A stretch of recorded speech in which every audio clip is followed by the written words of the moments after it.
Good morning students. Management accounting दे विच साडा चल रहा chapter cash flow statement and मैं तुहानूं कैश फ्लो स्टेटमेंट फुली किद्दां प्रिपेयर करनी आ सिखाई सी। अज असी इहदा नैक्सट क्वेश्चन सॉल्व करांगे, क्वेश्चन नंबर 17।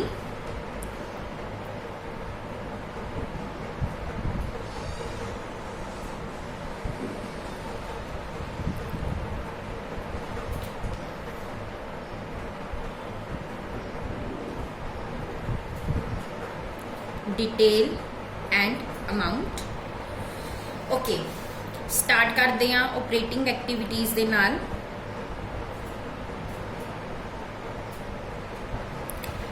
सब तो पहला इस क्वेश्चन नूं देखो कि ऑपरेटिंग एक्टिविटीज़ लई असी किहड़ा मैथड लगाना, डायरैक्ट या indirect.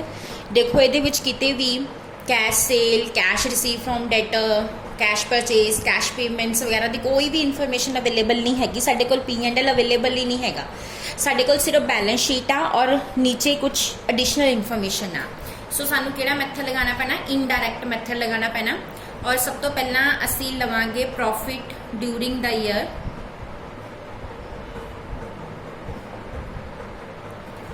Profit during the year दे विच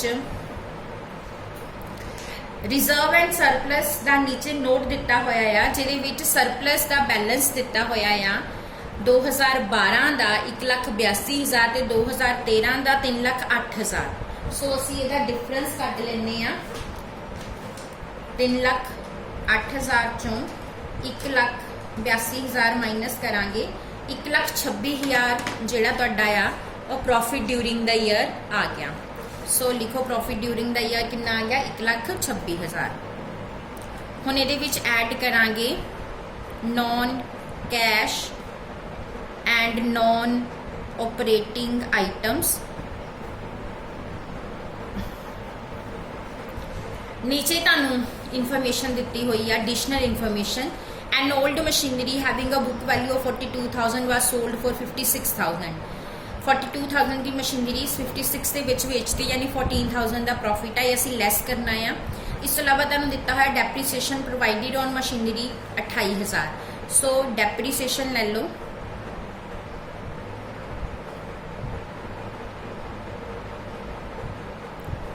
$28,000 ऐड कर दो। और कोई भी इंफॉर्मेशन अवेलेबल नहीं है। और लैस कर दो प्रॉफिट ऑन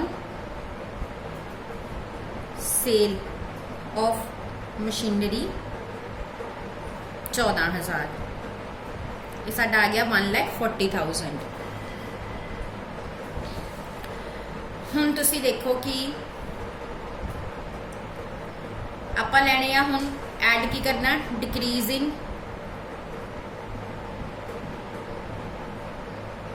वर्किंग कैपिटल। सब तो पहला देखो साडे ट्रेड पेबल्स जिहड़े ने वो इंक्रीज होए आ। Increase in trade payable.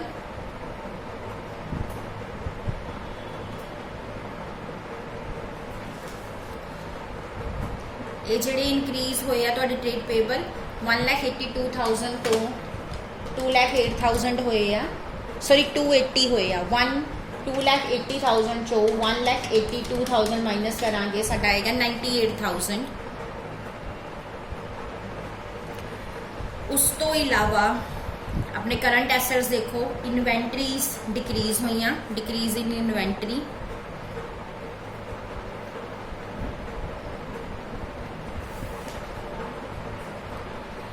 ये तुहाडियां 140 तो 98,000 रह गई। सो ये है 42,000। उस तो इलावा ट्रेड रिसीवेबल इंक्रीज होए आ एंड ये तुहाडे लैस होने आ। सो आपां हुण पहलां ऐड करन वालियां फिगर्स ऐड कर दिंदे आ। 1,40,000 दे विच 98,000 प्लस 42,000, ये साडा आ गया 2,80,000। इस तो बाद लैस करांगे इंक्रीज इन वर्किंग कैपिटल।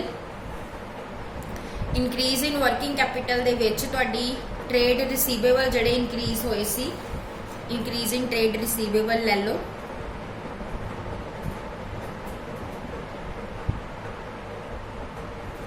ये तुहाडे 630 होए आ 420 तो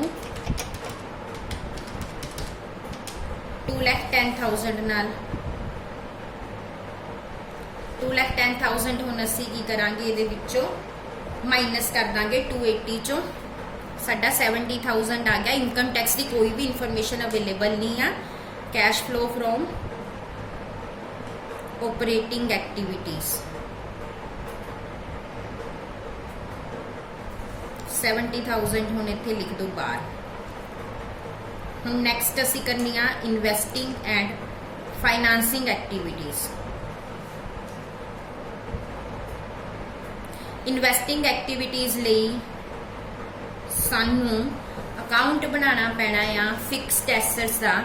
फिक्स एसेट्स 2012 च 280 दे सी, 13 च 392 दे सी।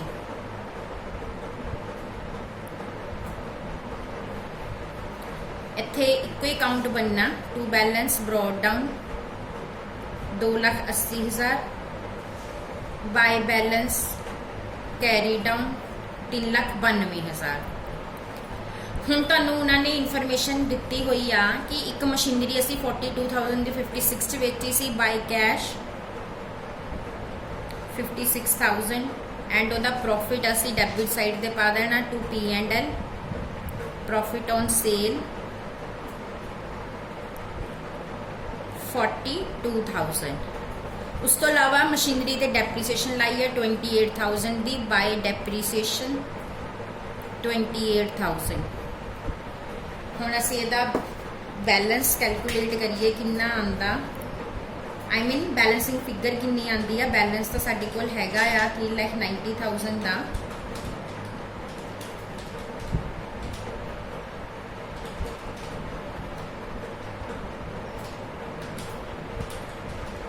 ये साडा आ गया 1,54,000 डेबिट साइड पे। ये साडा आएगा टू कैश परचेज। इस तरह एसेट दी ये साडी बैलेंसिंग फिगर आ। इस तरह नाल आपां की कीता अपनी परचेज कैलकुलेट की अकाउंट बना के। जो एक ही अकाउंट बनाना होवे opening balance closing balance sale पा दो डेप्रीसीएशन पा दो। अगर प्रोविजन फॉर डेप्रीसीएशन सैपरेटली नहीं दित्तियां होईयां तो उत्थों तुहाडी जिहड़ी आ परचेज की फिगर आ जाएगी। हुण तुसी की करना,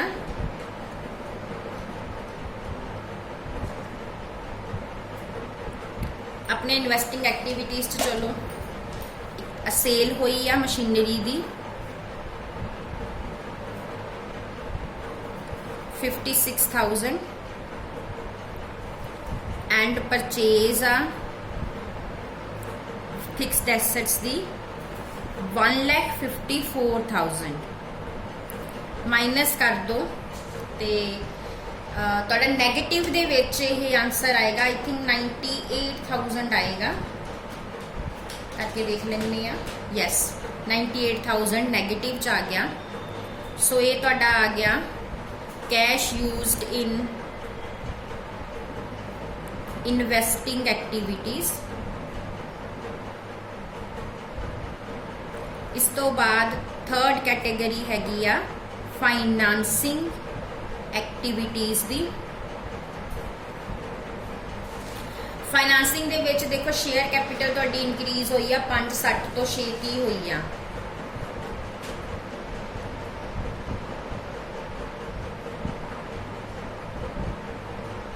स्टूडेंट्स आपां एक गलती कर गए, असीं प्रॉफिट ऑन सेल गलत लिख के आ। साडा प्रॉफिट ऑन सेल जिहड़ा सी वो सीगा 14,000, असीं इत्थे 42 लिख दिता।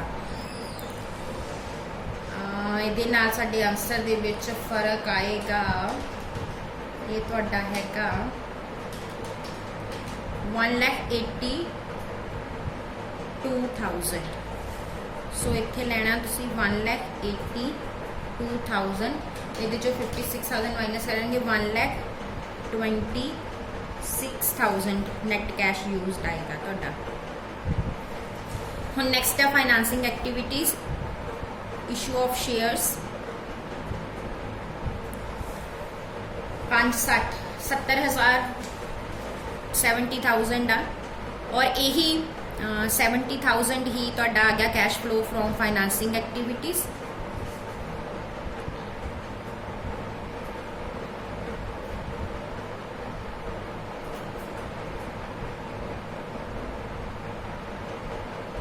हुण नैट कैश फ्लो कढ लैने कितना आंदा।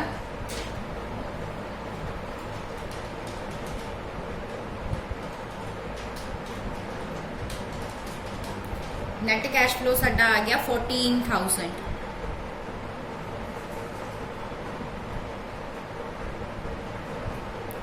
ਇਹਦੇ ਵਿੱਚ ऐड कर दो cash in hand at beginning ते सानू कैश इन हैंड जिहड़ा दिता होया वो दिता होया देखो 84,000। सो 84,000 ਇਹਦੇ ਵਿੱਚ ऐड कर दांगे। ये साडा 98,000 आना चाहिए और इत्थे भी 98,000 ही लिखा है, इसका मतलब साडा क्वेश्चन सही है। Cash in hand eight and. इस तो बाद स्टूडेंट्स क्वेश्चन नंबर 18 देखो, ये तुसी अपने आप ही सॉल्व कर लेना। ਇਹਦੇ ਵਿੱਚ भी ਤੁਹਾਨੂੰ बैलेंस शीट ही ਦਿੱਤੀ ਹੋਈ ਆ। ऑपरेटिंग एक्टिविटीज़ ਲਈ ਅਸੀਂ इनडायरैक्ट मैथड यूज़ करांगे। सेम इस तरह का क्वेश्चन आ, देखो तुहानू इत्थे दिता होया इन्होंने बैलेंस P&L का 1,25,000 तो 25,000 यानी कि तुहाडा प्रॉफिट घट गया, यानी लॉस आ इत्थे 1 लाख का। सो नैगेटिव दे विच लिखना उपर loss during the year, negative दे विच 1 लाख। उस तो इलावा तुहाडा जनरल रिजर्व इनक्रीज होया आ, ऐड कर देना ट्रांसफर टू जनरल रिजर्व 1,15,000 चो 45,000 माइनस करांगे, कितना आ जाना 70,000 ऐड कर देंगे। उस तो इलावा की ऐड करना तुसी 70,000 की मशीनरी 15,000 च बेची आ। देखो लॉस आ बहुत ज़्यादा, 70,000 की मशीनरी 15,000 च बेची, 55,000 लॉस ऐड होना।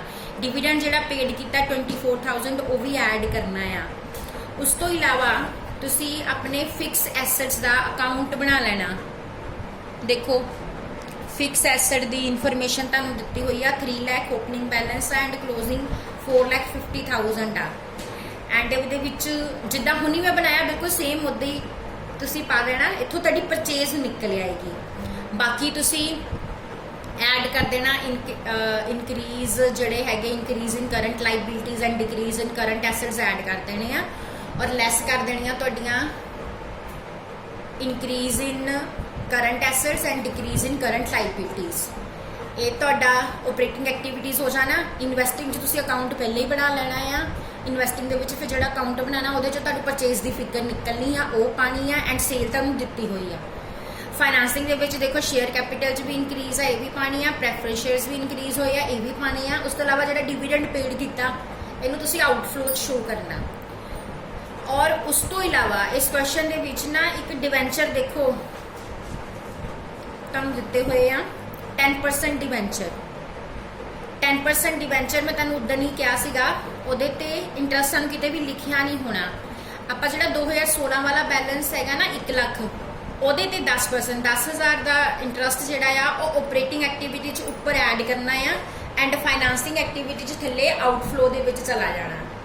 ठीक है, सो इस तरीके नाल सम बिल्कुल सिंपल आ, तुसी कर लेना। उस तो बाद जिहड़ा अगला क्वेश्चन है क्वेश्चन नंबर 19 देखो, ये भी सेम इदां दा ही आ। तुहानू बैलेंस शीट दित्ती हुई आ, इनफॉर्मेशन दे विच तुहानू डेप्रीसीएशन दित्ती हुई आ, एक मशीनरी जिहड़ी बेची आ वो दित्ती हुई आ। ओके स्टूडेंट, तुसी सेम उदा ही ये भी तुसी अपना अकाउंट बना लेना फिक्स एसेट का, ओपनिंग एंड क्लोजिंग बैलेंस पा के डेप्रीसीएशन पा देनी। जिहड़ी मशीनरी बेची, देखो जिहड़ी मशीनरी बेची उसकी कॉस्ट 20,000 सी तो डेप्रीसीएशन 8 लग चुकी सी। सो तुसी सोचना कि उसकी वैल्यू 12 सी, बेची 10 चा 2,000 का प्रॉफिट आ। क्रेडिट साइड ते सेल पा के डेबिट साइड ते प्रॉफिट पा देना। सो इत्थों तुहाडी परचेज की फिगर निकल आऊगी और यही प्रॉफिट यही डेप्रीसीएशन तुसीं अपने ऑपरेटिंग एक्टिविटीज़ दे विच भी ट्रीट करनी आ। सो सेम उदा ही जिद्दां उपरला क्वेश्चन होया सेम उस तरीके दे नाल ये वाला क्वेश्चन भी तुसीं सॉल्व करना आ। सो अगले दोनों क्वेश्चन तुसीं अपने आप सॉल्व करने हैं, question number 18 and 19। Next question मैं करवाऊँगी। ओके स्टूडेंट्स, ये नाल ही साडा अज का यह लैक्चर जिहड़ा हैगा आ वो खत्म हुंदा आ। ਹਜੇ ਅਸੀਂ ਇਹਦੇ ਹੋਰ ਕੁਐਸਚਨਸ ਜਿਹੜੇ ਹੈਗੇ ਇਸ ਚੈਪਟਰ ਦੇ ਵਿੱਚੋਂ ਕਾਫੀ ਕੁਐਸਚਨ ਸੋਲਵ ਕਰਨੇ ਤਾਂ ਕਿ ਇਹ ਚੰਗੀ ਤਰ੍ਹਾਂ ਕਲੀਅਰ ਹੋ ਜਾਵੇ, ਕਿਉਂਕਿ ਇਹਦੇ ਚੋਂ ਤੁਹਾਨੂੰ 15 ਨੰਬਰ ਦਾ ਜਿਹੜਾ ਨੂਮੈਰੀਕਲ ਹੈਗਾ ਆ ਉਹ ਆਉਣਾ ਹੀ ਆਉਣਾ ਆ।